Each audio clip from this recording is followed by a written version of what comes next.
Aí o que acontece? Nesse processo, cara, tô com as empresas, estamos com o Circuito dos Vales e tudo mais, dando consultoria com a Tramontina, Randon, tava tudo certo. No final do ano de 2015, eu tô para ir correr a São Silvestre. Olha aí. Meu sonho de corrida era São Silvestre. Bem preparado fisicamente, 100%, cara, a inscrição paga, hotel pago, avião pago, tudo certo. Eu ia no dia 30, porque a corrida é no dia 31 de manhã, eu ia no dia 30, no dia 29 eu passo mal. Eu tô na casa da minha sogra, eu desmaio. Cara, sou levado às pressas pro hospital, chego lá, meu batimento cardíaco tá completamente irregular, batimento cardíaco tá em 43. Caramba. A média de um ser humano normal é 60. Pois é. A minha pressão arterial tá completamente fora e tal. Aí o cara fez um eletrocardiograma e tal, o hospital era pequeno. E aí ele deu um diagnóstico, assim, né? Falou, cara, pelo que a gente tá vendo aqui, tem um problema de coração. Parece que um dos lados deve ser maior, porque tá muito estranho, tem que ir num cardiologista. Só, cara, esse é dia 29 de dezembro, não tem cardiologista nenhum aqui, né? Tá todo mundo na praia. Então eu fiquei aqueles dias, até conseguir o meu cardiologista João ali de Lajeado, eu fiquei aqueles dias, cara, porque ele falou assim, cara, tu não pode ter nenhuma emoção forte, esquece correr. A gente não sabe o que é, tu literalmente pode morrer. Ele falou dessa forma. Ele não era um médico talvez tão cuidadoso. Imagina. E aí eu fiquei pensando, cara, se eu morrer agora, meu irmão, o que fica? Entendi. Fica as empresas, fica a carreira e tal. E sei, cara, mas me parecia muito pouco. Muito pouco. E eu e a Mari, a gente entrou num processo de oração. Falou, cara, talvez Deus está querendo, né, dar um sinal. Hoje eu sei que é um sinal.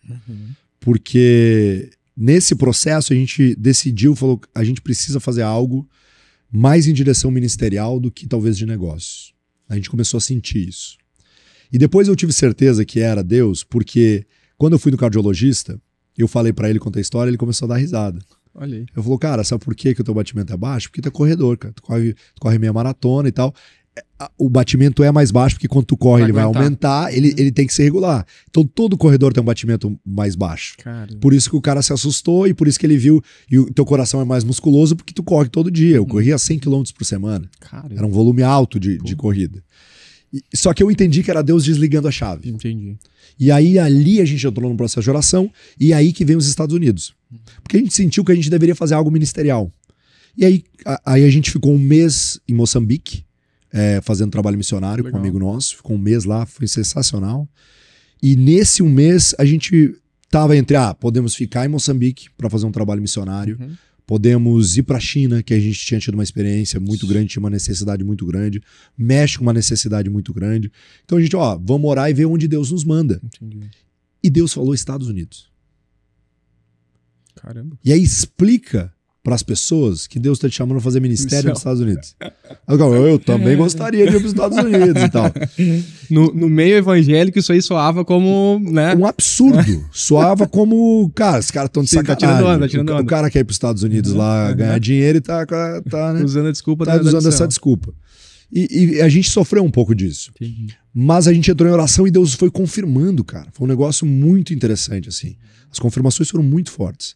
A gente vai para os Estados Unidos, a Mari tem um convite, e a Mari sempre teve uma pegada ministerial mais forte, e ela tem um ministério hoje gigante, e ela tinha um convite de participar de um projeto onde elas trabalham ela sempre teve um trabalho com mulheres, e elas têm um trabalho nas semanas de moda.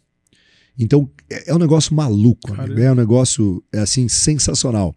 Porque elas vão na semana de moda como voluntárias no backstage, e lá elas oram pelas pessoas, elas vão lá para auxiliar, né, para levar uma palavra e tal. Então a Mari foi convidada para tocar esse projeto lá nos Estados Unidos, a gente foi para lá, e a gente foi primeiro para Jacksonville, e deu tudo errado. A gente chegou lá, não era aquilo que a gente achou que ia ser e tal, mas nesse processo eu escrevo meu primeiro livro. Tá. Aí eu escrevo A Vida que Vale a Pena em 15 dias. Não é possível. Numa crise. Em época que não existia inteligência artificial ainda. Não existia inteligência artificial. Caramba. Isso foi 2016. Porque daí eu cheguei lá e falei, Deus, mas tu me mandou pra cá, pra quê? Porque a gente abandonou tudo lá. A gente tava, né? Pô, negócios ia bem. A gente não tinha problemas nenhum. A gente sentia que a gente devia fazer mais ministério, a gente deveria dar um tempo para Deus, né? O que a gente sentiu é que Deus falando, eu quero um tempo para a obra. Uhum. E eu falei, bom, cara, não tem problema nenhum, eu sou muito desapegado. Falei, então a gente vai dar esse tempo para a obra. Só que eu chego lá, não tem obra, como eu imaginava. Entendi. E aí nesse processo de oração, Deus fala comigo e diz assim, nós vamos escrever um livro. Eu não sou um cara de escrita, Doug. Eu não gosto de escrever. A Mari, minha esposa, é uma escritora. Uhum. Ela é uma escritora. Os textos da Mari, você lê, chora. Eu fiz agora um encontro de homens aqui no Brasil, em Fortaleza. Ela escreveu uma carta tão bonita, cara, que eu vou emoldurar a carta. Despencou. De tão bonito. Se eu escrevo uma carta, não dá nada, entendeu?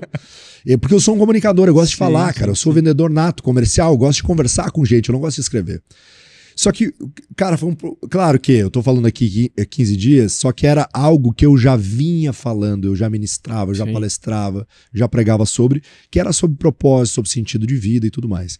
Então eu escrevi esse livro em 15 dias e literalmente tinha momentos assim que eu não tinha o que escrever. Eu me ajoelhava e dizia, Deus, você falou que a gente ia escrever, então nós vamos ter que me dar a ideia. E aí saiu meu primeiro livro chamado A Vida que Vale a Pena. Eu escrevi ele lá quando a gente logo mudou para os Estados Unidos, a gente lançou depois e tal. E aí depois a gente recebe o convite para ir para Los Angeles. Para a Mari ser uma das coordenadoras desse projeto de mulheres, onde trabalha nas semanas de moda e tal, e tem um trabalho muito bonito. E eu fui para lá sem muita expectativa. A Mari que tinha um ministério. Eu fui dizendo, Deus, onde tu me quiser, eu tô junto e tá tudo certo.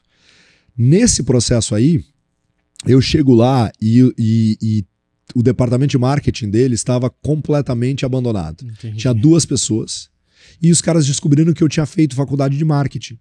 Só que a faculdade de marketing que eu fiz a metade de jornalismo. Aí eu percebi que quem ganha dinheiro não é o jornalista, né? É o cara do marketing que vende os programas, que faz os projetos e tudo mais. Aí eu formei em marketing. Quando eu cheguei, eles pegaram meu currículo e falaram, pô, você é formado em marketing, a gente tem um departamento de marketing que tá morrendo e a gente precisa de alguém. Tu não quer assumir? Eu falei, cara, mas eu vim para fazer ministério. Eu não vim para trabalhar no departamento de marketing. Olha a minha cabeça, né? Sim. Cabeça pequena ainda, né? Eu não entendia que tudo é ministério. Hoje eu entendo isso. Trabalho com empresários e eu falo sobre isso. E eu falei, cara, mas eu vim fazer ministério. E eu fui orar e Deus disse, não, é pra fazer. Aí eu assumi o departamento, tinha 2 pessoas, a primeira saiu na primeira semana. Uma saiu na primeira semana. A outra pessoa que tinha, ela tava lá porque ela não tinha qualificação nenhuma, não sabia fazer nada. Aí imagina, eu pego um departamento que tá às moscas, sem budget, sem equipamento, sem nada. Aí eu falei, o que eu vou fazer? Aí eu consegui aprovar um pouco de orçamento e eu trouxe alguns amigos do Brasil. Olha aí. Aí eu trouxe uma equipe do Brasil para me ajudar a formar. Long story short, uma história longa, curta. Em 2 anos a gente dobrou o número de alunos, dobrou o faturamento, né, da nossa base. A gente chegou a ter 15 pessoas dentro desse departamento. A gente implementou, para quem é de marketing, né? A gente estava falando podcast sobre marketing. Então a gente implementou primeiro Salesforce, depois foi para HubSpot. Boa. Então fez todo um CRM, a gente tinha um call center. Aí eu implementei, tinha uma luz dentro do meu departamento que toda vez que um lead caía, a luz piscava. E a gente tinha uma meta de em 30 segundos ligar pro lead. Caramba. Não, peraí. 30 segundos. Vamos fazer o tempo aí pra água. Fazer um adendo nisso aqui. Cara, sensacional. 30 segundos. Tá, isso foi em que ano? Isso começou em 2017, começo de 17. Começo de 17. Tá, e eu talvez me perdi na... Era Jocum. Era Jocum. Era Jocum. Tá, beleza. Era Jocum. Especificamente. Especificamente a Jocum de Los Angeles, que é uma das maiores do mundo, né? Dentro dessa organização. Então a Mari tocava a parte do ministério dela, com mulheres. Tá, e eu toquei a parte... Esse setor aí do trabalho com as mulheres na Semana Moda é da Jocum também? É um projeto que começou na Jocum. Entendi. É um projeto que começou na Jocum. Então, dentro disso, a gente tem um braço que resgata mulheres do tráfico sexual. Né? Então, é um projeto maravilhoso, assim, maravilhoso. Né? Depois, obviamente, a Mari abriu o instituto dela, né, que é o Instituto Transformadas, que é uma pegada de treinamento de mulheres e formação de mentoras. Hoje elas estão Brasil, estão Estados Unidos, Moçambique, Portugal, agora está expandindo para o Canadá. Caramba, sensacional. E aí, o que aconteceu foi o seguinte... Eu tô nesse departamento de marketing e eles trazem uma escola de negócios para Los Angeles, chamado Escolas de Negócio de Transformação. E o meu departamento, eu lidava direto com o diretor da base, o líder, né? O chefe da organização. Então, toda vez que chegava uma escola nova, a gente tinha reunião de marketing, dava o briefing, a gente botava o time criativo fazia a campanha, né? Já que a gente tá falando de marketing, o processo que vocês fazem aqui maravilhosamente bem. Mesma coisa a gente fazia, aí passava pro time de sales, criava pitch de atendimento, né? Fazia todo o processo. Então ele me chamou e falou, olha, nós estamos trazendo essa escola com uma mulher chamada Liz Cochrane, que é uma mulher fantástica, porque existe um movimento chamado Business as a Mission global, que é negócios com uma missão. Dentro da Jocum nós temos o BWM, que é Business with a Mission. Ou seja, negócios que são utilizados para que missionários possam se sustentar dentro dos campos missionários, que é uma grande dificuldade, e também poder entrar em alguns lugares onde tradicionalmente não se entra, né? Em alguns países. Então se entra através de negócios. Mas negócios legítimos, que são negócios de verdade. Sim. Então a ideia é trazer pessoas que têm o coração de negócios e queiram servir no campo missionário. Caramba. Ele dá o briefing dessa escola, cara, e eu fico encantado, porque quando eu voltei da China para o México, a Jocum México estava implementando esse movimento no México. E eu fui convidado para ser diretor desse movimento. Olha aí. E eu vou orar e Deus fala que não. Desculpa, Deus não fala que não, ele fala ainda não. Aí quando ele traz esse briefing para mim e dá todo o briefing, cara, fechou. Eu fico encantado, só que é o seguinte, eu sou diretor de comunicação. Para que eu possa fazer uma escola, eu tenho que me ausentar, eu tenho que preparar alguém. Cara, é uma dinâmica complexa de fazer, muito complexa de fazer, pelo volume e pelo tamanho que a gente já tava. E aí eu vou com muito cuidado, passo uma semana pensando e tal, e vou conversar com o meu diretor, né, com o líder da organização, e falo, olha, eu tô pensando aqui se seria possível eu, de repente, quem sabe, talvez, se tiver uma chance, eu olhar as aulas, de repente participar como aluno em algumas aulas. Aí ele olhou para mim e disse assim, não, tu vai liderar a escola junto com a Alice. Eu falei, como assim liderar? Eu falei, eu não te falei? Disse, não, tu deu o briefing da escola toda, mas tu não falou nada. Não. Tu vai liderar com ela. Cara. A gente sabe do teu coração para negócio, a gente sabe do teu coração para missões, a gente vai rodar a escola de negócios aqui. Cara, e aí foi uma experiência fenomenal, cara. A gente trouxe muita gente boa, empreendedores assim, cara, grandes, seriais lá de Los Angeles. E hoje a gente tem um dos negócios que saíram disso, é um café que o lucro resgata mulheres do tráfico sexual. Mulheres que estão traficadas, o lucro desse café é um negócio literalmente milionário lá em San Diego. Saiu dessa escola. Como que é o nome? Chama Thalita Com. Hoje só Thalita, né? O nome desse café. Pra você que gosta de café, é o melhor café que eu já tomei na vida. Caramba. Cara, é muito bom mesmo. E a gente ganhava uns cafés de graça deles lá, era maravilhoso. Né? Hoje a gente tá longe, não chega aqui no Brasil, né? Eles deveriam mandar internacionalmente. Senão eu ia te mandar. Na próxima vez eu trago. Manda lá pra Orlando e eu trago pra cá. E nesse processo da escola, Doug, eu aprendi muito, assim, cara, sobre empreendedorismo nos Estados Unidos, sobre leis. Cara, foi uma experiência muito forte. E aí vem a pandemia. Na pandemia, cara, deu aquele enrosco todo. Sim. E aí eu tô lá, a gente tá preso e tal. E aí eu fui orar e falei, Deus, o que eu poderia fazer? Tem alguma coisa que eu posso fazer? E eu tive uma visão de uma frase, 12 horas de empreendedorismo. E aí eu fiz um evento bem no começo ali, quando começou o lockdown, eu fiz um evento chamado 12 horas de empreendedorismo. Entrei ao vivo no YouTube 12 horas seguidas, sem parar. Aí tava o Hernandes Dias Lopes, o Paulo Maitá da Bluefields, que é a maior aceleradora cristã da América Latina. Muita gente boa. Empreendedores que estavam no Japão, empreendedores dos Estados Unidos. Então a gente trouxe uma galera muito legal. E foi um evento muito legal. A audiência foi muito boa, porque estava todo mundo em casa. Né? Então foi muito legal. A gente estava falando sobre fé e negócios, empreendedorismo. Foi muito legal. E nesse momento, Deus me fala que é hora de voltar para o mercado de trabalho. Aí Deus começa a falar para mim, o teu tempo nesse lugar, da maneira com que eu te chamei, ele tá chegando a um fim. Agora é hora de voltar para o mercado de trabalho. É onde eu vou, e aí eu faço a transição, a gente sai da Jocum, é onde eu vou para o mercado imobiliário. E aí eu sempre gostei do mercado imobiliário, tiro algumas licenças lá dos Estados Unidos de consultoria financeira, do mercado imobiliário, e aí eu vou para esse mercado e aí, meu amigo, eu fiquei simplesmente apaixonado pelo mercado imobiliário. E é o que eu tenho atuado até hoje, é o que eu tenho uma paixão absoluta. Para mim, o mercado imobiliário mudou a minha vida, né? E hoje eu tenho o prazer de ter clientes aqui no Brasil, nos Estados Unidos. A gente tem uma operação que a gente atende brasileiros que querem dolarizar o patrimônio e a gente atende brasileiros que querem investir aqui no Brasil, né? A gente tem muita gente que gosta de investir. Hoje a nossa operação é com a Águia, né? A Águia é a empresa que eu represento. Cara, uma cultura, assim, fantástica. Eu poderia falar horas aqui da Águia. Vamos fazer mais um parênteses. Ele fez uma pergunta pra mim só. Eu tô até agora sem parar. Não, mas já respondeu várias aqui. Nós estamos na sequência. Tony, deixa eu só te fazer uma interrupção só. Porque assim, nós vamos ter muitas pessoas que vão estar nos assistindo aqui, nos assistindo, que são negócios, são empreendedores, enfim, mas que também levam a fé como base da sua vida, como princípio da sua vida. Boa parte da minha audiência já é cristã, enfim, já leva a fé como princípio aí. E tem uma das coisas que, assim, fica evidente, né, nessa breve resumo da história de vocês, que foi essas indicações que tu sente, que tu tem, pô, Deus me direcionou para isso aqui, Deus me direcionou para isso aqui, Deus mandou, ainda não, agora sim, agora tá acabando, agora faz isso, agora faz aquilo, o livro, vamos fazer junto. Assim, esses apontamentos pra gente que vem de uma base, eu também venho de uma base cristã, existem várias formas disso acontecer na nossa vida, né? E existe muita dúvida em relação a isso para muitas pessoas, especialmente no mundo que nós vivemos hoje, que é um mundo extremamente barulhento, extremamente poluído visualmente, atenção e tudo mais.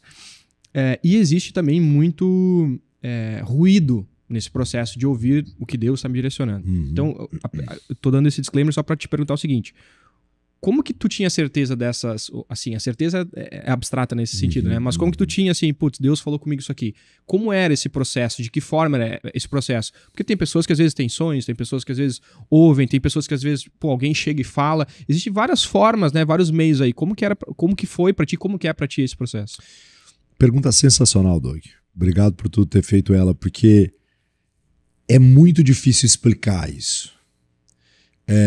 Principalmente para quem não tem uma fé, não acredita no que a gente acredita. E assim, quando a gente fala daqui, eu não tô falando de religião. Né? Totalmente. Eu tô falando de fé, de relacionamento com Deus. Cada pessoa tem o seu processo. Deus fala de diferentes formas. Comigo, e não quer dizer que é com todo mundo, essa é a minha experiência com Deus, ele fala através de uma voz interna.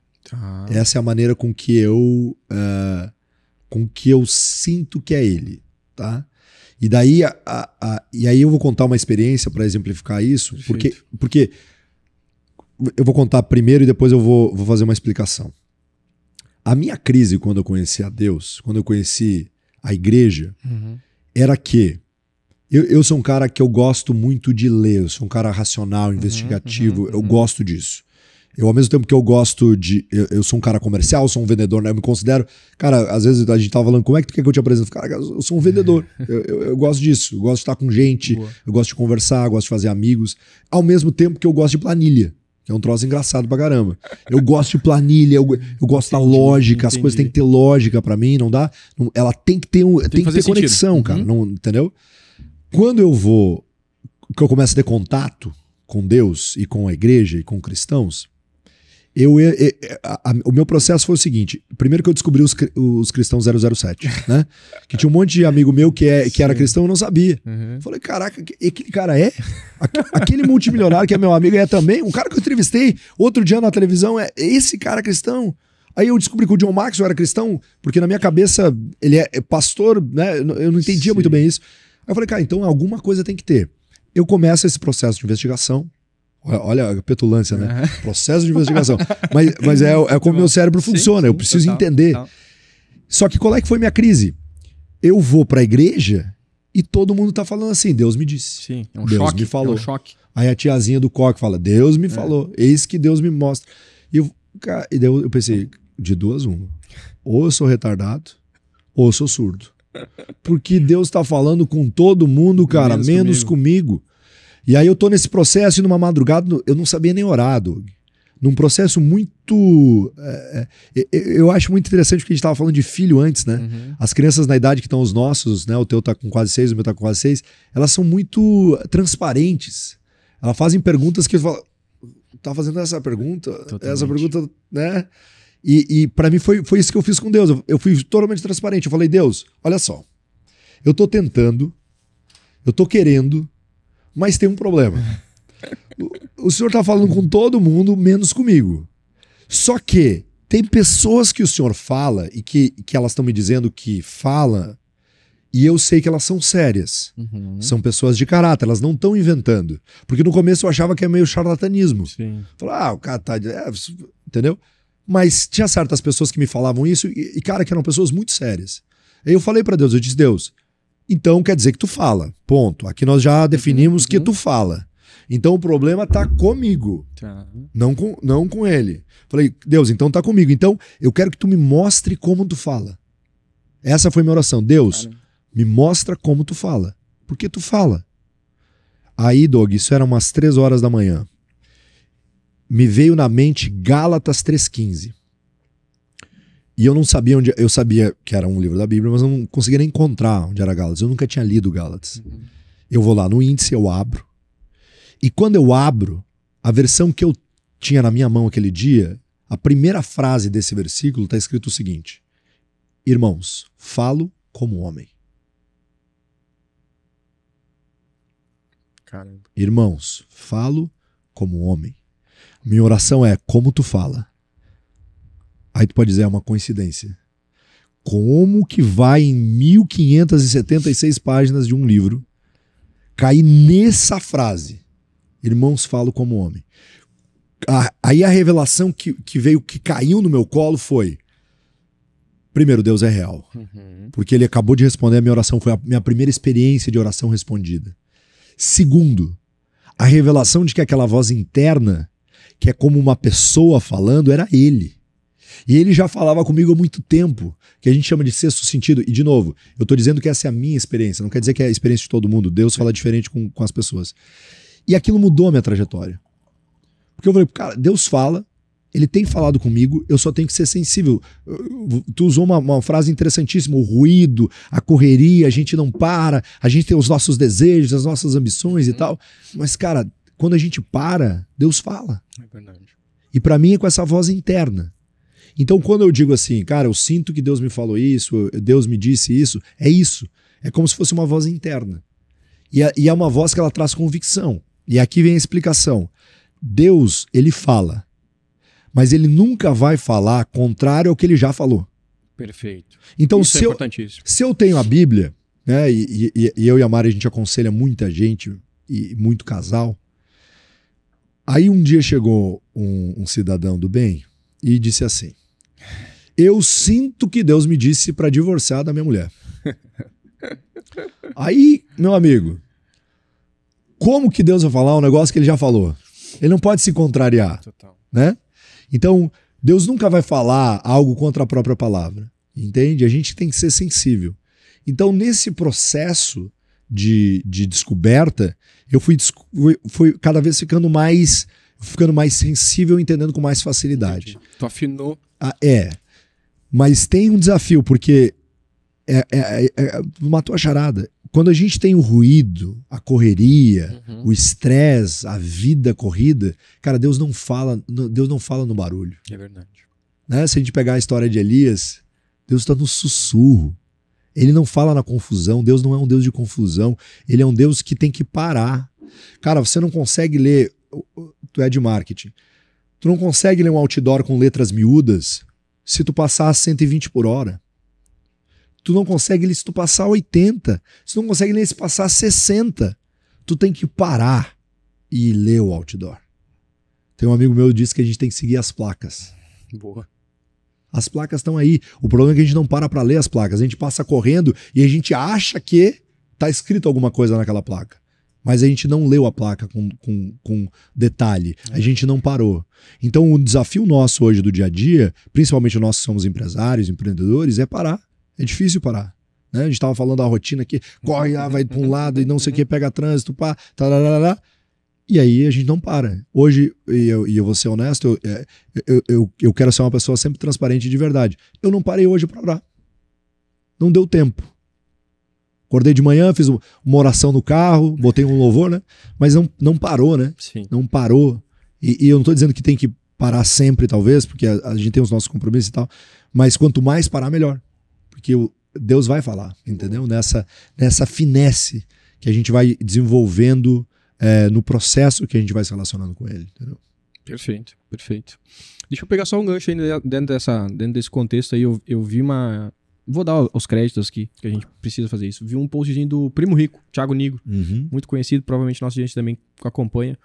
Essa semana, e era mais ou menos assim, eu vou, né, dar a minha versão aqui da frase, era ou a gente aumenta o sacrifício, ou a gente reduz a ambição.